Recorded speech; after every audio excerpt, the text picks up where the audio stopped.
you're both giving up something you both want for something both of you don't want. That's what a compromise is. Imagine I gave up what I wanted to do all the time to be where Radhi wanted me to be. I'm going to be feeling upset. I'm going to be thinking I should be doing this or I could be doing this. And then you develop bitterness towards the other person when you can't even respect and appreciate them. I feel like you actually move closer away by forcing yourself together, when actually you could move closer together by allowing yourselves to have that space.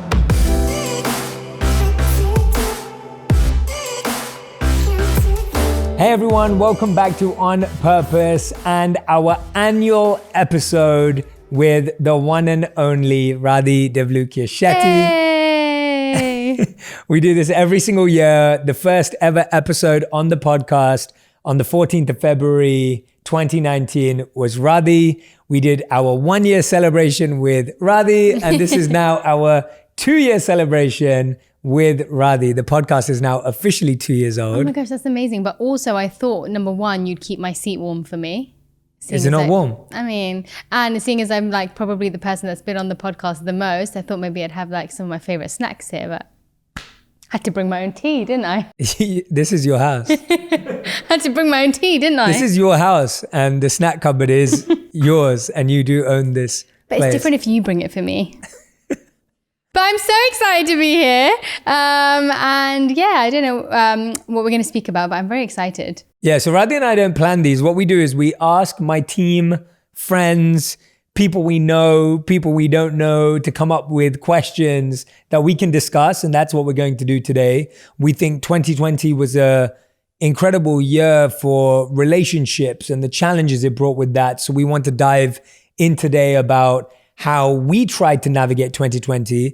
And as always, these conversations are completely raw and open and vulnerable, where we're sharing with you our mistakes, the things we got wrong, the things we learned, the things we got right. We're sharing all of it in this conversation. So I really, really hope that you enjoy this one. As do I. So let's go. What should we start with?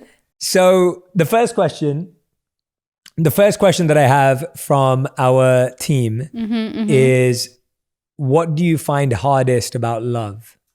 I was actually thinking about this morning when I was thinking about coming and speaking here. Coming and speaking to you. And I was thinking about how, you know, a lot of the time when you end up feeling annoyed at your partner or irritated in some way, or when they really annoy you, no, I'm just it actually made me realize that a lot of the time, you know, they say it ends up being a reflection of you. And I think a lot of, when I think about what ends up, like when we have our like petty arguments or whatever it is, I feel like it's actually because it hits at a sore point of me realizing that it's my, whatever we're arguing about, how I'm reacting, it's my weakness.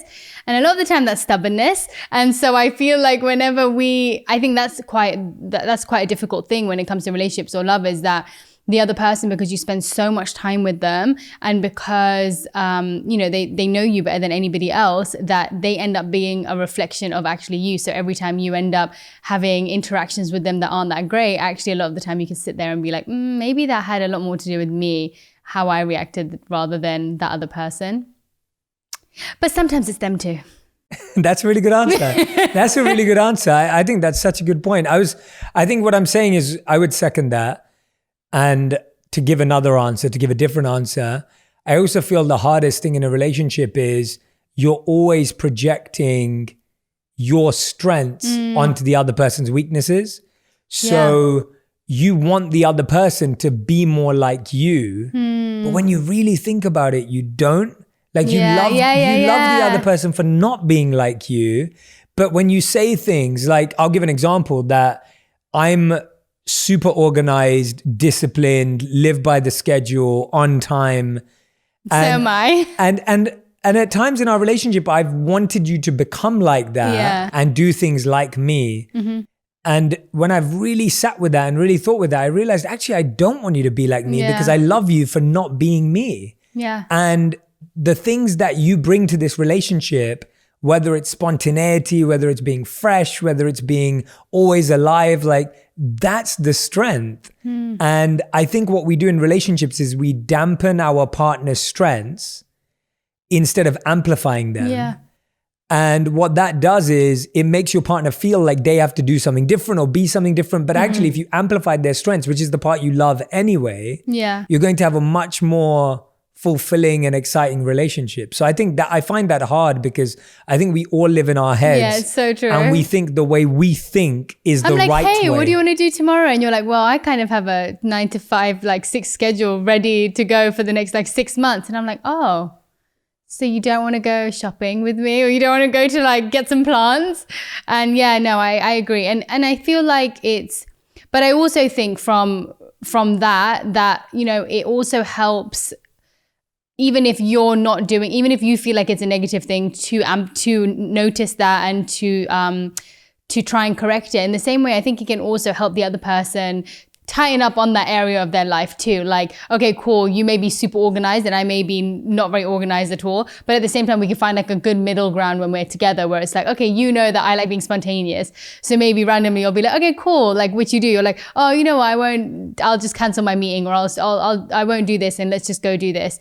And for me, I'm like, oh, okay, and I know that I try to be a little bit more organized, where I'm like, oh, okay, I need to make sure I do this today, I need to make sure I give you this today, like whatever it is, like trying to make that better as well, because even though it's a strength in some ways, every strength ends up being a weakness in some way too. So I think it helps, you know, kind of balance it out as well, and help the other person notice when they need to probably change a little bit. Absolutely. Okay, second question is, how did your relationship change in 2020? How did it change? I kind of feel like this felt like our first year of marriage, because we we have not spent this much time together in a whole entire relationship.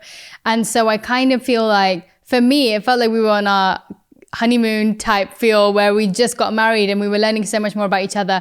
But then we ended up, just really understanding one another and settling into each other a lot better than we probably even have for the past, how many years have we been married? Like 3 years? 4 years? We've nearly been married 5 years. Nearly 5 years, but it feels like 1 year. But yeah, no, I think it really made us, it really helped us understand each other better. It helped us get into a rhythm together, which I don't feel like we ever really had a rhythm together. And so I think it's actually changed I can't think of any ways that it's changed in a negative way. I really think that it's improved our relationship through figuring a lot of stuff out, but it's definitely got to a point now where I'm like, oh wow, that whole year was definitely a good jump or a good step up for us. Yeah, I'd have to say one of my favorite things was, it was the first year where we started doing a lot of physical activity together, because we always go on like travel together or something like that. But it was the first year we started actually working out and exercising together. Yeah. So we used to go on hikes up Griffiths Park and then Runyon, and then we'd go on walks. We did. And just so many opportunities to be in nature together, because we weren't going to the gym. And then we were doing in-home workouts together with a virtual workout. Yeah. And we'd put our playlist on with that song that you were talking about the other day. Don't Rush. That's the song of 2020 for me. And I just think that we were forced to just spend so much time together, but we actually found ways to do things we enjoyed together. I think we actually realized that we were spending time together in the wrong ways before. Like, I feel like that's what it made us realize, that we thought going shopping together or going to watch a movie together was like, and sitting and watching a movie together were the ways that we would be spending time together. And then we realized that actually we just really enjoy doing, whether it's like normal things like working out, but it feels so much more fun for us than sitting there and doing something that I don't know how to explain it, but yeah, like something that where we're not talking or we're not interacting, and the focus is somewhere else. Whereas this, it's like you're completely focused on the activity, completely focused on the other person. And it was just so much more fun to do that stuff together, even if it is just like working out and or going for a walk or whatever it is. But it felt so much more interactive and so much more fun. Yeah. And for everyone who's listening and watching, this was the year that Radhi and I have spent the most actual time together since we've been married. Yeah. And since we were dating, because I'm always traveling. She's back at home in London sometimes. She's traveling. And for us to be in this space together, we had to focus on learning about each other even more. So it was a big change for us. Yeah. And like Radhi said, I think the same. I think it just brought about positives for us, thankfully. And we grew a lot closer this year. I feel. Yeah. And I do think it's also because I don't feel like it felt natural, but at the same time it was natural because we were both very aware and intentional of how we were interacting with the other person. Because of how bad it's gone in the past, I feel like we have been able to use all of those mistakes that we made where we were really trying to figure out a way for it to be better. Like we both had the intention of making it better, whether it was like quarantine, whether it was COVID, whatever it was, that like I feel like we'd gone through so many times where we tried and it may be like we still weren't understanding each other, where we're like, no, this time we both actually really want to intentionally make an effort to have conversations that we maybe don't have, to resolve things in a way that we don't normally resolve things. And so yeah, I think that's also important, because it wasn't just like, oh, this was nice, like it just happened this way. I feel like it was definitely something we thought about and tried as well. I'll do a question for you. Go on. I was thinking about this earlier too, and I was going to ask you separately, but I thought, why not ask you on here, put you on the spot? What is, like, okay, for example, in a relationship when one person asks the other person to do something, like I always think about this with you, because you always, regardless of when I ask you to do something, no matter if you're like, let's say something simple, like we're both sitting watching something and I'm literally like to you, oh, I really want this. And like, I haven't even asked you to do it, but you'll literally get up and you'll go and do it for me. Or like, I'll ask you to go get something and you'll like, you won't even flinch, like you'll go out of your way to do it. And actually I was thinking about it and like, that seems like such a small thing, but I actually feel like it's not, because a lot of the time where even if it's with your mum, your dad, whatever, it's just, oh, do I really have to go and get it? Like, can't you just go do it yourself? But you, I feel, have generally always been like that. And so I was just going to ask you, because I think it'll be helpful for other people too and helpful for me, like what goes through your mind when, even if I'm being really irritating or being a brat, like what makes you just continually do that without like moaning? The first thing that goes through my mind is, you are such a brat. Yeah. you are closer to that light switch right now. You are closer to the water container right now. Yeah. Why are you asking me to do this? That's the first thing that goes through my mind. Yes.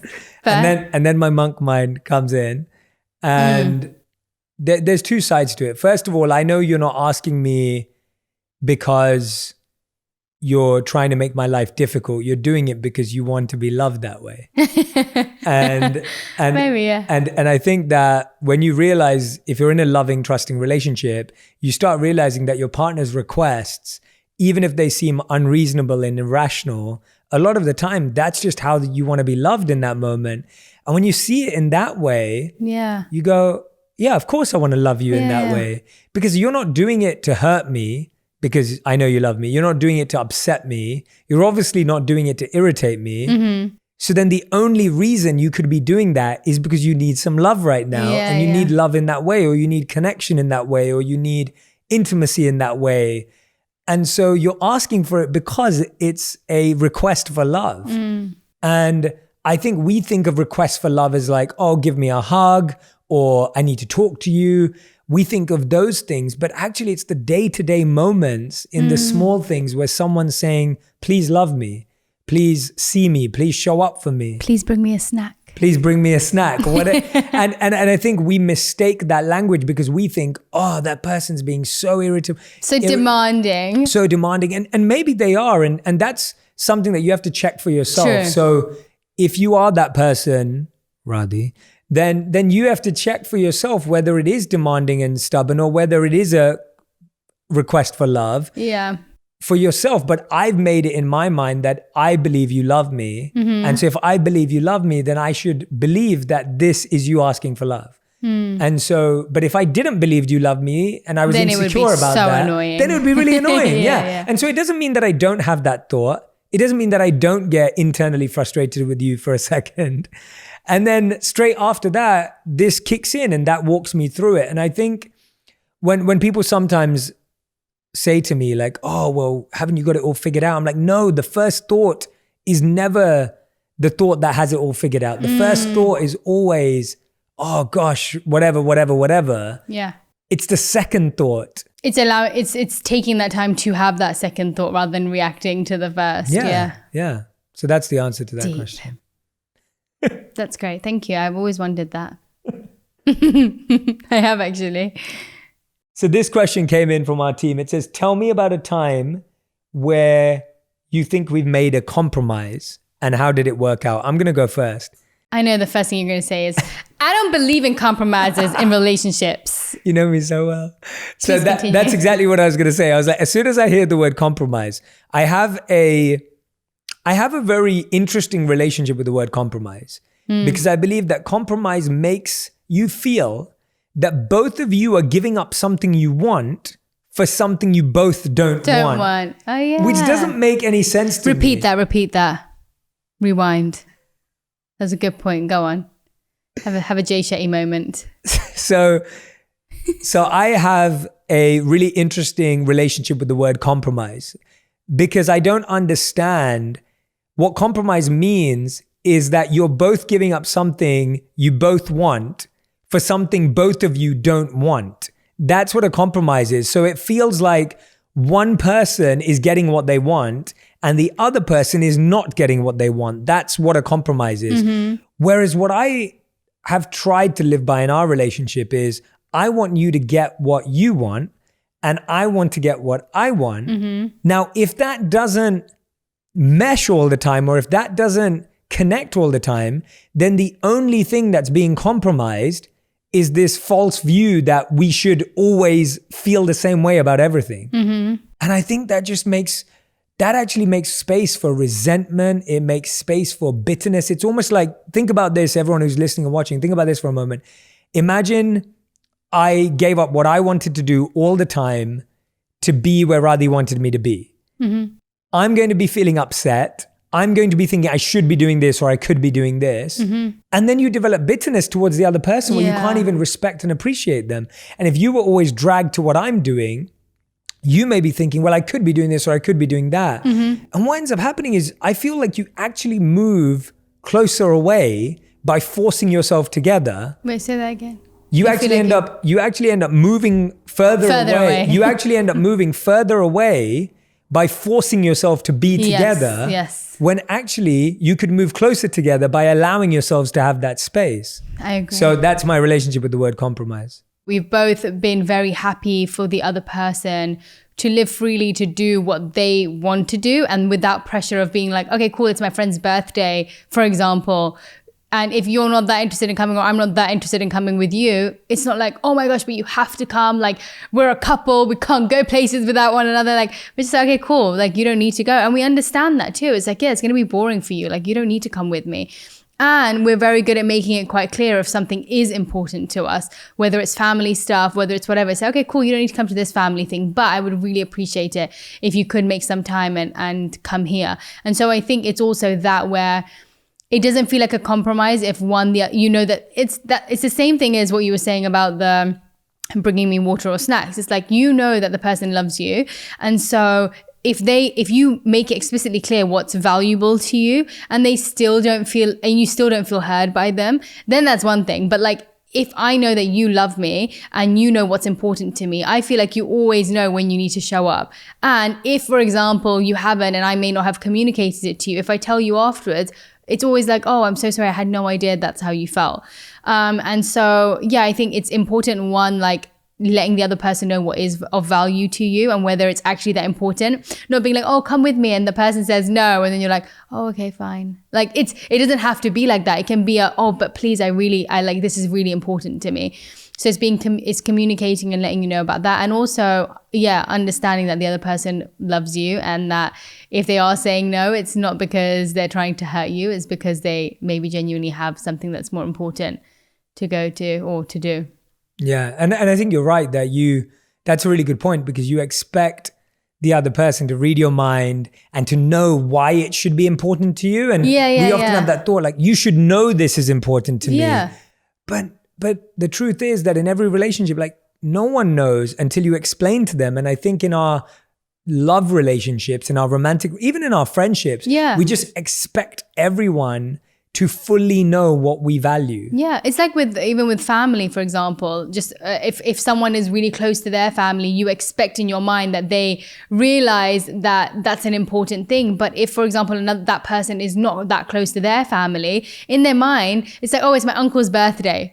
come to my uncle's birthday and you're like, I won't even go to my own, not you, but generally someone else might be like, oh, I won't even go to my own uncle's birthday because I'm not that close to them. So I think it's like you are expecting the other person to live how you live and how you have your relationships or how you value things.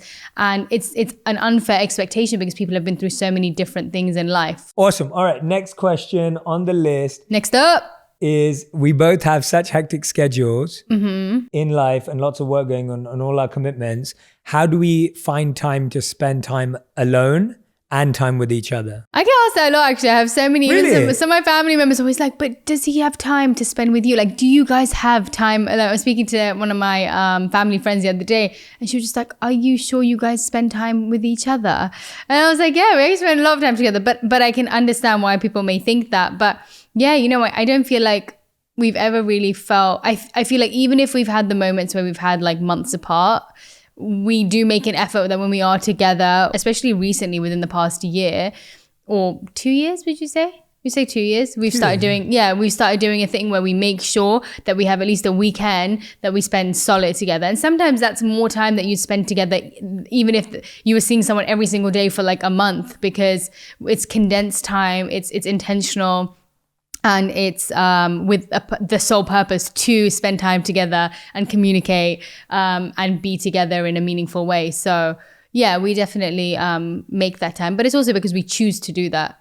Yeah, I think we both thankfully gravitate towards quality time versus quantity of time. And so we'll both be like, well, if we're both tired today, we'd rather not force ourselves to try and spend time together and give each other space or give each other time to decompress. And this weekend, we'll make sure we spend time together rather than the artificial force of like, today we had to spend time together because we promised or we said we would. Yeah. And it's like, but maybe we're both not got the right energy right now. Or we haven't got that presence right now. And so I think it's a mutual understanding. At the same time, I feel like, you know, there've been different parts in our relationship. Like I remember when we lived in New York, we probably didn't spend a lot of quality time together because the only time I had off was the weekends and I was busy working sometimes too. And you were doing all your courses and your work on the weekends. And so I spent a ton of my weekends alone and you spent a ton of your weekdays alone. And if you think back, that's literally was the pattern of our life for 2 years. And then there was travel to London and everywhere else I was going. Yeah. And I think through all of that, it was always just about savoring those moments. It was about really cherishing and realizing that we were in a building phase. And so I want to address something here actually that I think will be really interesting for people is I talk a lot about like the 5 cycles of life that we all go through. So we have learn, experiment, perform, struggle, thrive. And so these are like different stages you go through every year. And when we were in New York, we were in a build phase of our life. Like we were both building. We just got married. I'd literally just started my career. You were discovering your career. We were in a build phase. Yeah. And I think when you expect a lot from your partner, when you're both building, it can be really demanding. But now we're at a stage in our life where certain things we're performing in, where I've got a bit of a rhythm and a role. And so I'm able to give more time and you're in this different stage in your life. And I feel like when you start looking at your life as stages, as opposed to like everything this is how it's going to be forever. It's like, it can't be that way. And there's actually a really good book on this by Gary Chapman. And I think it's called The 4 Seasons of Love or The 4 Seasons of Marriage or Relationships. Cool. And it talks about how is your relationship right now in the season of summer, winter, spring or autumn? Now, when I think about this, I think that all of us want our relationship to always be in summer. I mean, I like winter, but... Oh, yeah, okay. Well, you just ruined it. You ruined it. Go along with it. Yeah. We always want our relationship to be in summer in the sense that it's hot, it's passionate, it's cool. It's like everything's good about summer, right? We all look forward to summer. But maybe your relationship's at a point in life right now, as this book says, that your relationship might be in winter. It's going for a dark period, a cold period where you just got to stick it out together. Yeah. When I think about New York... when I think about us in New York, it was a bit of winter and spring. Yeah. Like it was a bit of winter and spring, and autumn's like where you got to let go and you got to shed. And I think about when we first started dating, there were moments where our relationship was in autumn, where we were just letting things go and purging and removing energy. I know when you were going to yoga classes and your yoga teacher training. So I think that book's a great model, and that reflection that I've had for a while, that your life goes through stages and seasons, and stop trying to make every day and every week summer. I really love that. That's so cool. What a great book. Yeah, I had a reflection. I started researching and then I found the book. And the way I was thinking about it is like, if you know it's winter, you take an umbrella out. Yeah. If you know it's winter, you put a coat on. Yeah. But if you think it's summer, you keep expecting your partner to, Anyway, so this is an interesting question. What film or TV show do you think offers the best example of a healthy relationship? Oh my gosh, that's such a good question. I automatically in my mind go to This Is Us, because it's one of my favorite shows ever. I've never seen it. You've never seen it, but it's so good. And we love Chrissy, our good friend. Love Chrissy. But there are actually really lovely examples of couples who like make it through stuff in that, whether it's like the main couple. I'm sure, to be honest, most people have probably seen it. You're just the odd one out.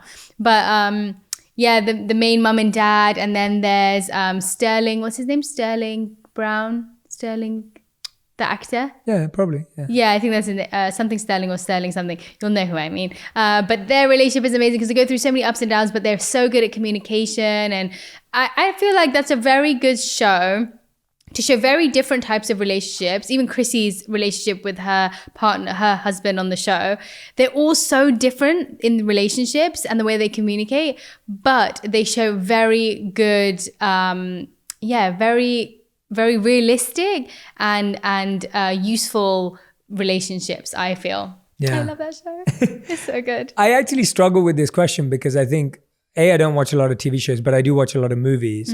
And I think growing up, I had a really unhealthy view of love because of movies. It's so true. So I grew up watching Bollywood movies a lot. And I remember thinking that that's what love had to look like. Yeah, like a flower comes up in the middle when two people are about to kiss. That's what they do in Bollywood. Or like you're all like dancing around and like there's all this like... in a field there's all this puppies. And like music's playing when you fall in love with someone. And I'm running towards you in slow motion and my head naturally falls like this.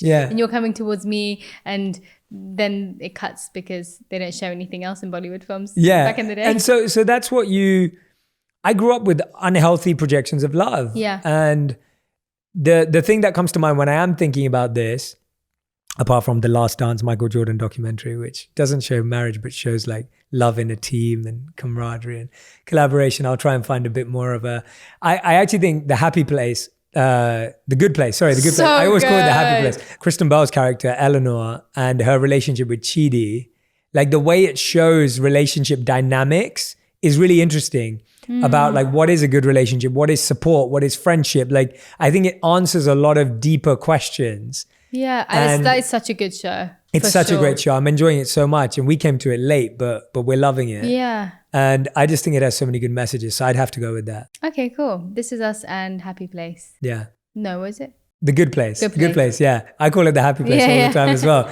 And I'm going back to what the shows I grew up on. I grew up on the OC and Desperate Housewives. Both not good examples of relationship ideas. And Friends you grew up on, which again, I wouldn't say it's like the best relationship stuff. It's just comedy but I agree with movies. It's for girls and for guys, I guess. I didn't think that it was such a big thing for guys because growing up, I always think guys just like aren't thinking about like romance in that stage of their life. But for girls, I think for sure, you're just always seeing how like the girl's like the damsel in distress and the guy like saves her, and I think it's movies mess you up. Okay, this is an interesting question. Have you ever experienced doubt in our relationship, and how do you express doubt? I guess maybe like right at the beginning when I'm trying to think. I'm sure I did right at the beginning, and then like, you know, just before you're getting married and like everything's like a bit confusing and there's just so much going on because of wedding, and then you're like, oh my gosh, I have to get married to this person. No, Really? No. As in, no, seriously, I want to know. Yeah. It's a good I think question. probably just at the beginning when everything was so up in the air, because like, you know, as I'm sure in most cultures, but in our culture, it's like the man should have a job and the man should be the breadwinner, and like which is not true. You should have which is not true. And he should have everything figured out before you get into a relationship with that person. Like everything should already be set before you even think about marriage. And we really didn't have that. And so I think probably at the beginning, but I was so lucky because my mum and dad really were just so okay that I naturally feel doubts can come into your mind when other people get in your mind. But I think I was quite sure. I felt like straight away, I knew I had a connection with you. I knew that your values and the person that you were, I just knew we would be able to grow so deeply together. And that's really what I was focusing on. And then I was so lucky that the rest of everything else fell into place. And I'm so grateful for that. But I knew that the core thing that I wanted in the relationship was there for us to grow deeper in our spiritual lives together. And that was the main focus for me. And then we started having fun. I was like, oh, he is fun. Like, he's just not just like a teacher and like just so deep, but you also were so fun. And all the things that I maybe hadn't thought about was important to me slowly started coming. And I was like, oh, that is really important to me. Gosh, I didn't realize that at the beginning that that's what I wanted. But yes, the doubt was definitely like taken away by me constantly going back to the fact that I wanted to be in that relationship with you for that reason. And yeah. That's a good, honest answer. Yeah, I think my only doubt was always, and it's funny because it's so hard to express this, because I remember it was really funny when your family had mentioned this to you, and it was like, are you sure he's not going to run back and be a monk, right? And run back to the monastery. And it's so interesting because my only doubt in our relationship previously, not anymore, had ever been that, should I have been alone? Yeah. So my doubt was never like you or another person, or if you were the right person. Yeah. It's always been, it's either you or me being alone. And I think that comes from me loving being alone and spending so much time alone. And I think there was a part of our relationship where, because I was spending long periods on my own, I always considered that. And I had that consideration of like, oh, is this what I'm meant to be doing? Like, should I have done this? Like, I think a bit part of my doubt came from a bit of sadness that I was like, oh, am I taking her away from her family? Am I taking her away from her dreams? Am I taking, like, that was where my doubt of should I have been alone came from, was, oh no, maybe I'm like, for my pursuing of my purpose, which I'm really dedicated to, am I taking her away? That was where my doubt came from, that am I so selfish that maybe I should be doing my purpose alone? Why should I drag someone else on my journey? And I actually think at the beginning I probably felt that way too. Like I probably, when we went to New York, it definitely felt like compromising, because I felt like the only thing I really had at that time in my life that I truly valued and felt I was very concrete in was my family, and that's what my whole life revolved around. And so I guess at the beginning, because I hadn't matured in my thoughts of what this relationship was, I did feel like that. And I remember there used to be times where I was like, well, I can't remember, but I'm sure that there were moments where in my mind I felt like, well, we have to go back for my family to do this because you've taken me away anyway. Like, you've taken me to New York, and so now we have to do this because I want to do this, or we have to, like, you need to do this for me because we've done this for you.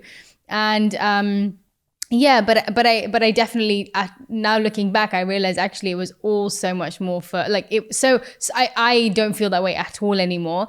But I can I can relate. I probably had those feelings a little bit at the beginning that you're probably feeling from me. No, it's good. I think these are great conversations to have. And what's interesting about these conversations though is that sometimes you don't have them in the moment. Yeah. If you don't monitor that well, that could end up breaking something. Definitely. And we're lucky that it didn't. I feel like it could have though. If I then didn't choose to like figure out what was going wrong with me, and I was projecting that all on you and making it feel like it was the issue was our relationship or the issue was you, but really it was me having a lack of awareness of myself that I had to do that. Otherwise, I think I would have constantly kept blaming it on that and constantly felt that way. And I have so much admiration for you and respect for you because of that, because I think that it's so easy. I was always trying to compensate and help in whatever way I could, but I feel like you doing that is what's made our relationship so strong, is that you've just really worked hard on the last few years of finding yourself, discovering yourself, working, and you've tried a lot of things. Like it's not been easy. And, you know, I feel like I found my thing when I was 18 and I've been doing it for 15 years. And it's funny for me to think that, because a lot of people online are like, oh, Jay, you've only been doing this online for like 3 or 4 years. And I've been doing this for 15 years. Yeah. But for you, I've watched you since we've met, which was, since we've been together, which is nearly 8 years now. Yeah.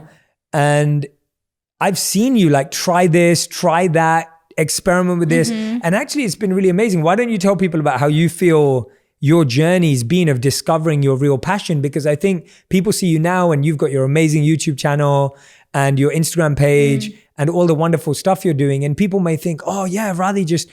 And yes, you've always had this energy that everyone loves you for and that I fell in love with you for. But the way you're expressing it now has definitely evolved, right? Yeah, definitely. To be honest, I feel like I had no idea what I was doing till beginning of, or like, March last year, when all of this started happening. And it was the first time I had to literally sit there and be like, oh, crap, I have no excuse of, oh, I can't do this because I have to go with Jay traveling. Like, I can't start my own thing because, I'm never really in the country and it's really difficult. I just want to focus on what Jay has and I'm just there to support him. And I realized, as much as that was true and I did want to do that, it was probably a big covering for me not wanting to actually figure out what I wanted to do, because everything just felt so scary to start something. And yeah, it just kind of stripped all of that away, where I was like, no, I have to fill my days with something that feels meaningful and figure out what that is to me and how that looks to me. And so I just started, and yeah, I definitely tried so many different ways and different things, whether it was like I did a website during that time, and it's not the best website, but it's like the website that I started off with, and I put so much effort into it. I did like 100 recipes within a couple of months, because I really focused on it. And it just showed me, because I was such a person that I would start something, and as soon as I felt a little bit overwhelming, or even felt like it was getting good or succeeding in some way, I'd be like, oh my gosh, that means I have to take another step forward, and I'm not sure I want to do that. Okay, let's just shut it down and go somewhere else and do something else. And I realized that pattern that I had. And so I was really determined to not do that with this, because I almost like get in my own way of being a failure, in my mind being a failure, because I choose to not take the next step, not because anything else comes in my way, but because the fear of the next step would always scare me enough to not want to take it. And so it was really amazing, actually. I was like, just looking at myself from an outside perspective, and I was like, oh my gosh, I never ever thought she could do this. Like, I never thought I could do that. I never thought I would actually still be making recipes. I thought it was like something I do for a month and then get bored and be like, can't be bothered to keep adding on to this website anymore. But yeah, and then I decided to try my YouTube thing, which, oh my gosh, took so long to actually start because of fear again pushing me away from it. But you've always been so amazing and supportive in that, constantly. Like, you see everything happening for me before I even dream about it.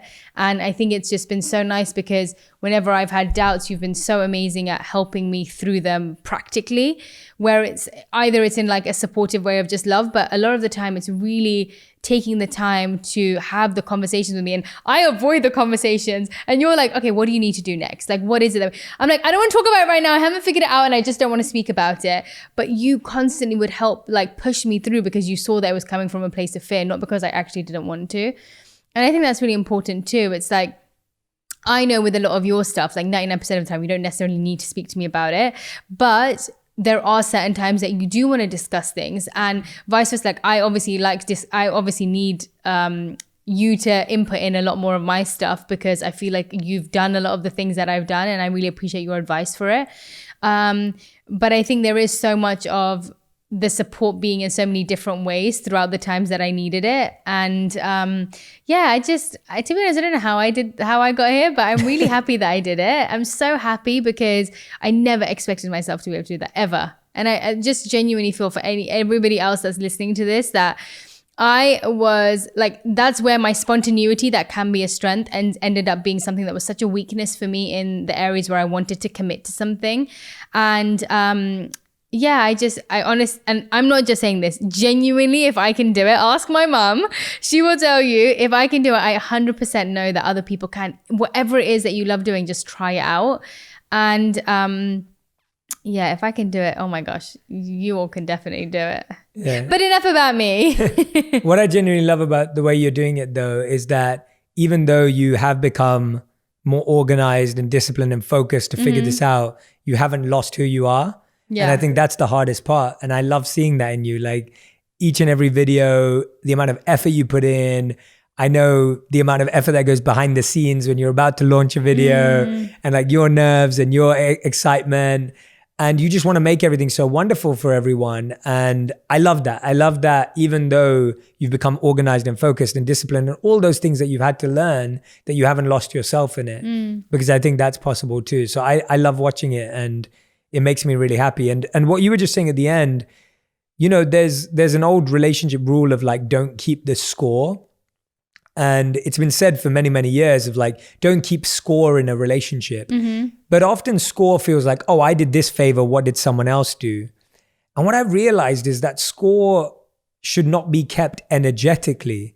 And so what I mean by that is I really feel that you carry the relationship sometimes emotionally.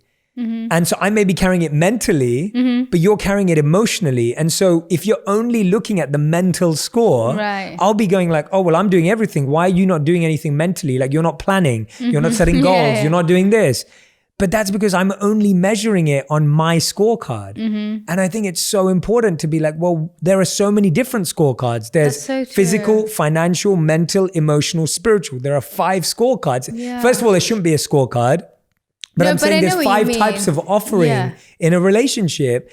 And you're only ever looking at the one you give. But it's also useful to think of it in that way. Like you're saying there's not scorecards, but I think it's useful because I think naturally we all have tendencies to want to be the hero or like want to be the person that like, oh, but I've done this and I've done that. And so actually looking at it in that way allows you to see where your strength is in your scorecard, but then realize hopefully where the other person is also contributing. So I think, but yeah, that's really a good way of putting it. I've never thought of it in that way. Yeah, no, I've thought about that so many times. I think whenever I've been in that position of like, oh, I'm doing so much for this relationship and I do, there are times when I feel like that. I'm like, oh, I'm doing this. And then you just stop and you're like, that's just stupid because there are so many levels you carry the relationship on. Totally. And I encourage everyone to do that with their partner is just really look at like, where are you carrying the relationship and where are they carrying the relationship? And I promise you that someone in your relationship is carrying something. Yeah.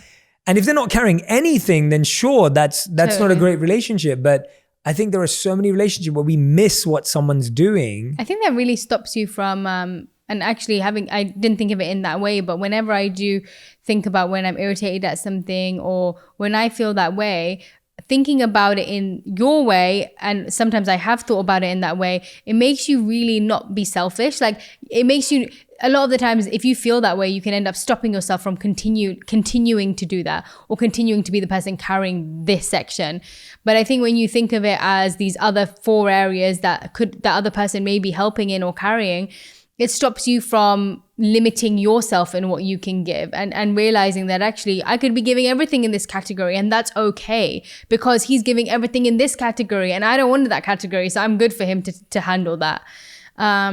And so, yeah, I think like that just reminds me of all the stuff I always get, like even when I put up cooking stuff or I'll get DMs just being like, you know, does Jay ever cook for you? And does Jay do this for you? And I'm like, no. And it doesn't irritate me at all because I don't like doing finance stuff. Like it may be such a cliche of like how, you know, I like being in the kitchen, but it's out of choice. Like I love being in the kitchen. It's not because you're a woman. It's not because I'm a woman. That's what I mean. It's your passion as an individual. And like sometimes when you, There's been times, remember when like some days I'll be like, you'll be like, oh, someone's come to our house and you're like, yeah, this is her work area. And some people don't even know what I'm doing. And I'm like, and we both laugh about it. I always show people my office, which is where we are now. Yeah. And then when we go to the kitchen, I always say, and this is Radhi's office. And I don't mean it in a condescending or sexist way at all. It's actually her office. Yeah. Like that's where you experiment 100%. And that's where you create recipes and But yeah, I just think it's really important that, because I do still always get people, but like, doesn't it annoy you that he doesn't cook? Doesn't it annoy you that he doesn't even want to try or make you a meal?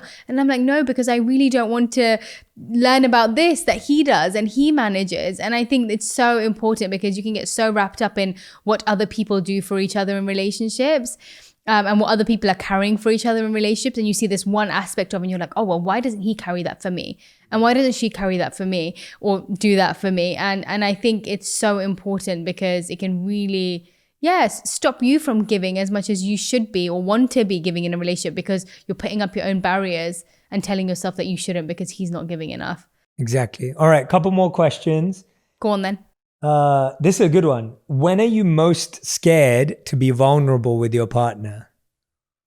When are you most scared to be vulnerable? Like when are you scared of like being really honest and open? I'm thinking.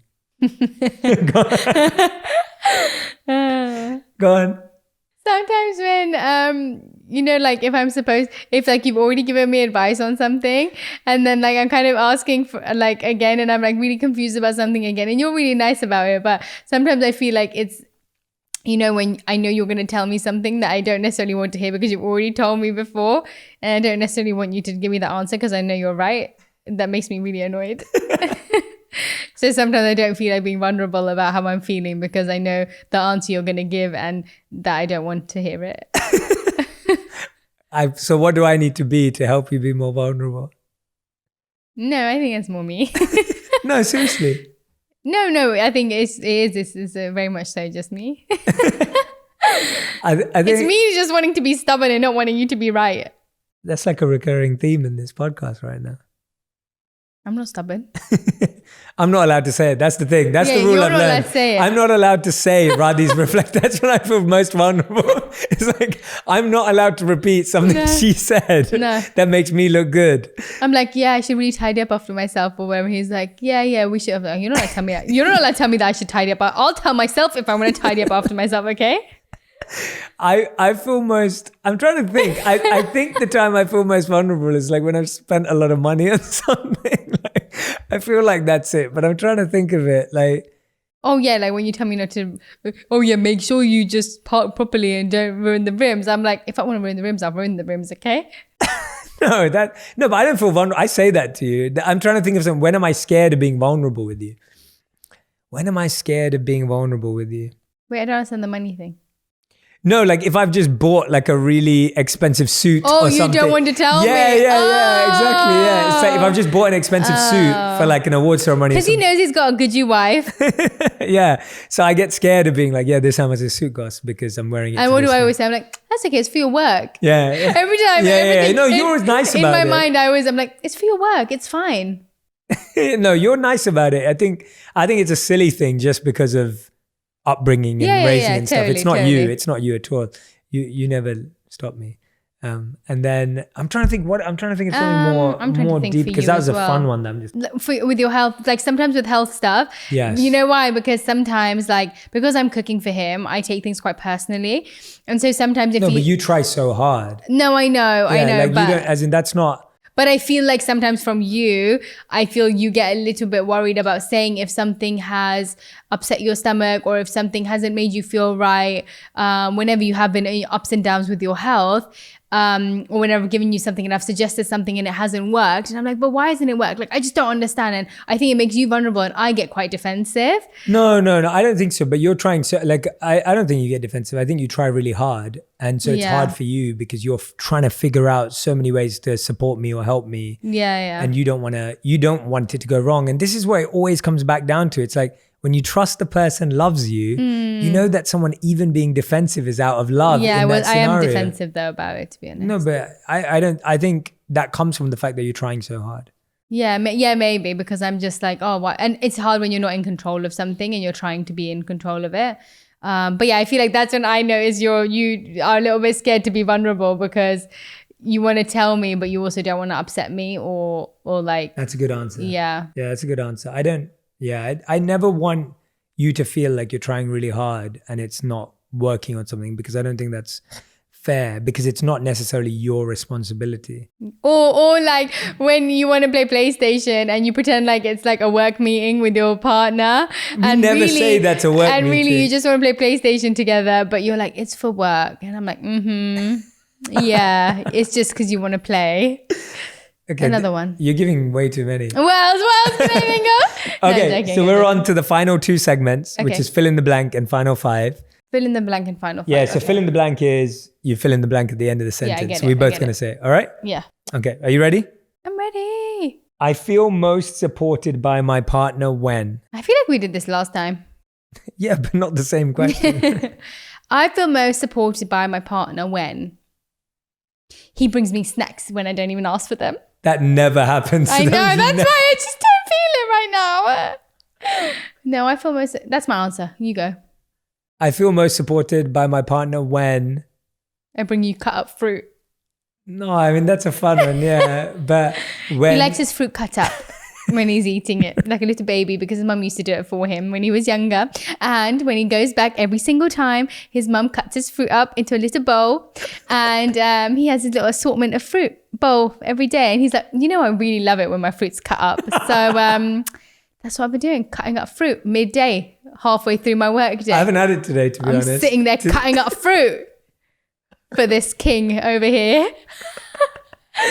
Cut up fruit makes him feel supported. My honest answer was going to be when my partner's present with me, like when I feel like you're really fully present. Okay. And cut up fruit too. Commitment means. Oh, you're really crying. I'm like, you put me into that. Not crying. I mean, Jay Shetty exposed. Commitment means. Commitment means. Commitment means. Commitment means like showing up in different ways for one another when the time is right. That's a nice knowing when it's your time to show up and knowing when it's their time to show up. Yeah. I think commitment means mutual love, boundaries, agreements, connection. Like when it's mutually created. Like you create a plan together, you create boundaries together, you create expectations together. That's what commitment means. And then you honor those. Totally. Conflict can bring. Conflict can bring. Well, let's just say I box, so conflict can bring. God. A few. I'm joking. I don't do that to him. Conflict can bring deeper love. I was going to say something like that. No, you weren't. I was. No, you weren't. You chose boxing. Conflict can bring boxing. Conflict can bring really good like makeup meals. Like whenever we make up, we can be like, oh, let's go get some like Cocobella creamery ice cream. Is that really what happens? That's why we haven't had it for so long, because we haven't had to make up. We haven't really had many fights lately. Let's pick one now. I've got plenty to say. So that we can... So then we can have Cocobella. Final five. So these are one word or one sentence answers. Yeah, stop giving such long answers. Okay. What's one thing you recently discovered about yourself that surprised you? That I can commit to things and just maintain it. I always knew this, but I guess I forgot it. I love exercising with sport. I just need to play more sport. I need to stop forcing myself. So that. Lovely. Okay. What about our relationship makes you feel powerful? They were both on the same page like a lot of the time. I'm like, oh, I like this. And you're like, oh, me too. I'm like, oh, okay. Like even if small or big things, like we are very much so on the same page. And even if we're not, we're both kind of okay with coming to an agreement that we both like. That's mine. Cool. My answer is you always trust me when the chips are down. What was the question again? Like what in our relationship makes you feel powerful? Yeah, got you. So for me, I what makes me feel powerful is when we're all in. You trust me even when things are not working out. Yeah. Externally. I that makes me feel really confident and stuff. I'm glad. Okay. Just don't use my chips. Use your own. What do you think our relationship will be like by our 50th anniversary? Oh, Lord. I didn't choose these. What do I think? I think the better question is, how will we celebrate our 50th wedding anniversary? My mind's always like, with my family, with our family. We'd have a really nice 50th celebration with the whole family all together on holiday somewhere. Sounds great. Just letting you know. That's my answer. Sounds great. His would be like, just us two on a beach with a tennis court and, and cut fruit. I haven't had it today. Next. So. All right, 2 last questions. What about your partner have you grown to love that you initially disliked? I can't think of anything. Good. You go first. No, I can't think of many things I dislike. I'm just trying to think of what I now like about you. I think it was your I've just realized that, I think it was what I said earlier, like your lack of organization or whatever. Like initially that really irked me. And then now I'm just like, but that's what lets you be spontaneous. Like that's what lets your ever freshness come out. And if you became all of that thing, then you can't, not saying that you can't be organized, like you are organized now and you have become, but I mean, if you became an organizational rigid beast, then you lose that. Yeah. You lose part of that. So I think mine for you is probably just like your general way of thinking was not something that I was used to. That's true. That's a good one. That's a really good one. Whether it was the quality versus quantity amount of time, because I was not used to that. Whether it was, your just general way of thinking where I used to be like, oh, well, maybe I don't want to do that. But then I realized actually is a really good way of thinking. And even though it used to like scare me to think like that, because I felt like I was getting rid of a lot of my old like habits and ways of thinking. Now I've actually become quite fond of it. Okay. Next. Beautiful. I love that. Okay, 5th and final question of the whole interview. What's the funniest thing that's happened to both of you? The funniest thing that's ever happened to both of us? I was going to say that. Go on. What were you going to say? A few weeks or months ago, someone put us up on this Instagram page called Sibling Revelry. And what this page does is that it puts up pictures of siblings or couples and asks people to guess vote whether they're siblings or couples. And so they posted a picture of us, and I think 60% said siblings and 40% said couple, probably 40% who know who we are. And it's really funny because all the awkward pictures on that page are siblings. Yeah. So that's probably one of the funniest things that's ever happened. Really funny. That was a good laugh. That was good laugh. I can think of another one too. Go on. I remember when we were traveling to someone's birthday or something when we first started dating and we got lost in the middle. That's what I was going to say. No way, really? That's literally where I went back to. Go on. No, I was thinking of when we were, that's what it was. We were going somewhere and it was like countryside. And then somehow we drove into like a barn or like field area and I was so scared. And that was the first time that I was in a very scary situation with you. And it was the time I realized like how you will always be and always have been since that like calm. My dad has always been this person for me. So it was so cool because you literally took on that role of like, you were so calm. You're so like, even when you're scared. I was so scared. Even when I was younger, even if my dad was so scared, he would never ever show he was scared and he'd always have me. Like I would never feel scared because he was never scared. And you literally I got a glimpse of that with you and I was like, oh my gosh. I was so scared. I was so scared. But you did so good that day. So yeah, that was funny. Funny now, not funny then. Yeah. And that's it, everyone. Quick 5. Done. Final 5. As always. Thank you all so much. Thanks so much for all the amazing questions. Thanks for listening. Thanks for watching. Make sure you go and subscribe to Radhi's YouTube channel. Follow her on Instagram. Please do, so I can bug you and love you. Yeah, go and check out all her new videos. She's posting every single week. And they're the most fun. She's my favorite YouTuber. Turn the little notifications on. And Radhi, thank you for always being our annual special guest. Next time, I think I expect some sort of a prize. Okay. Or a gift. Cool. Or a trophy. Okay. Or snacks. Okay. I'll think one of the above. Okay. But yes, thank you. It was so wonderful. And really thought the questions were great. Yeah, I really enjoyed this one. I think we went really deep with, we talked about doubts. We talked about insecurities, vulnerability. Cut fruit. All right, that's it, guys. Thank you for listening. Thank you very much. See you soon. Next time on Jay Shetty On Purpose podcast. No, really, that's it. that your mic drop? Yeah, you can drop it. Don't. If you want even more videos just like this one, make sure you subscribe and click on the boxes over here. I'm also excited to let you know that you can now get my book, Think Like a Monk, from thinklikeamonkbook.com. Check below in the description to make sure you order today.